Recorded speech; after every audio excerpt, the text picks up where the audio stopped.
तुम्ही जिंकून आलात म्हणून नाही का तुम्ही आरक्षण दिलं म्हणून? मी सांगतो, मी नेहमीच नाही, तुम्ही सत्तेत खासदार आहात, तुम्ही आरक्षण दिले म्हणून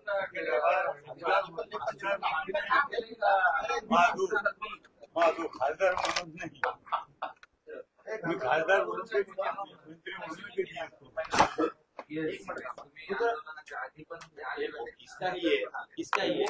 काही लोक आंदोलनाच्या दिवशी ते मी काय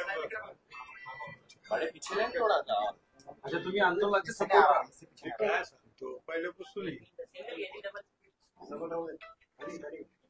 सर ते प्रश्न असा आहे तुम्ही आज भेटायला आलात आणि पुष्पगुच्छ देऊन शुभेच्छा दिल्या, काय सांगा?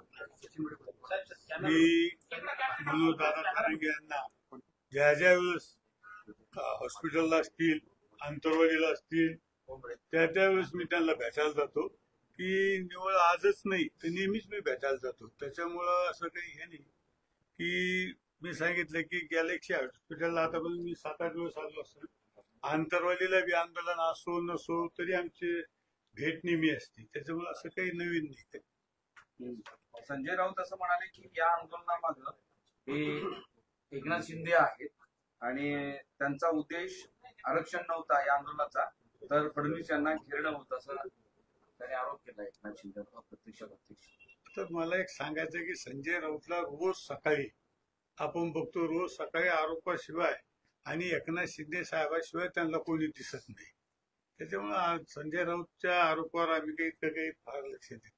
पण सरकारनं जो निर्णय घेतलाय, जो GR काढलाय, पाटील म्हणतायत की आता सगळ्या मराठ्यांना ते मिळणार, पण दुसरे अभ्यासक त्याला म्हणतात की या अडचणी आहेत, या पुढच्या काळात मराठ्यांसाठी सर्टिफिकेट मिळण्याच्या अडचणी आहेत.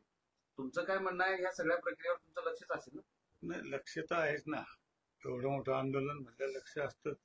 पण मला एक सांगायचं की शासनाने जो GR काढला आणि मनोज दादानी स्वतः सगळ्या याच्या समोर तो वाचलेला आहे, बघितलेला आहे. मला वाटतं आता मराठ्यांना ज्या काही हैदराबाद गॅजेटमध्ये ज्या नोंदी त्याचा फायदा निश्चित सगळ्याला होणार आहे.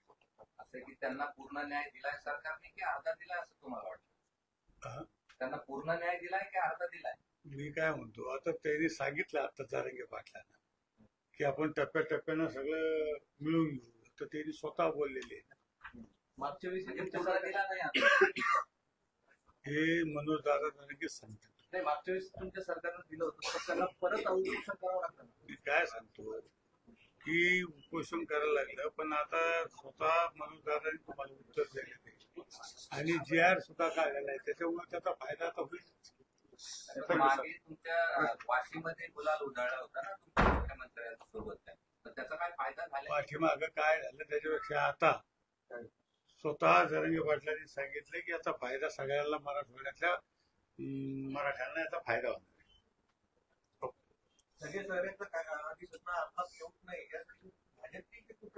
ते जरंगे दादा बोलतील, सगळ्या गोष्टी मी नाही बोलणार. पण ओबीसीचंही आंदोलन सुरू आहे, ओबीसीचे नेते या GR बद्दल नाराजी व्यक्त करतायत, आंदोलन सुरू आहे. त्या बाबतीत मला काही कल्पना नाही, मी काही बघितलं नाही. Okay, thank you.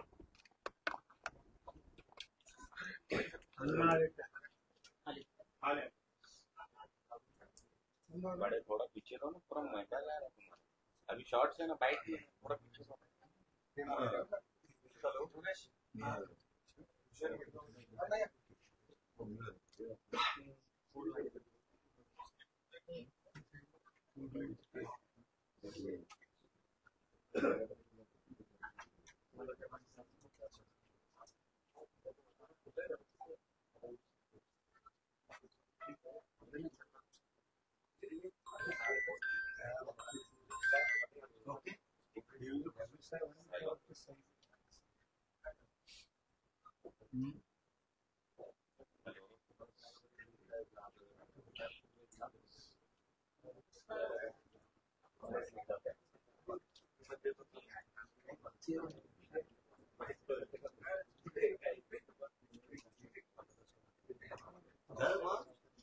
हो जरी तरी संपलं.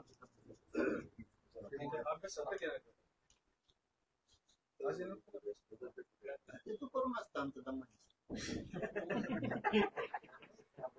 आम्हाला जसं सवय होईल तसं देणार. सगळे एकत्र चर्चा आपण केली पाहिजे ना. आपण माझ्या चर्चेसाठी ते बातमी असं आपल्या चर्चेसाठी. आम्हाला बघून ठेवलं. पण मी पण सल्ल्यावर चालत नाही शिकवलं पण ऐकायला लागतं. आपण नाही चाललो म्हणून तर हे मिळालं. आपण म्हणणार चाललं लय अवघड होतं. दुसऱ्या जर पद्धतीने चालल्यावर अवघड होतं. तरी सन्मान त्यांना देतोच आपण जुने लोक. उद्या उद्या उद्या हा ओके चला. जय शिवराय. जय शिवराय.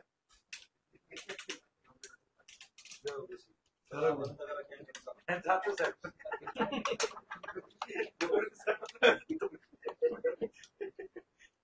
बस तात्या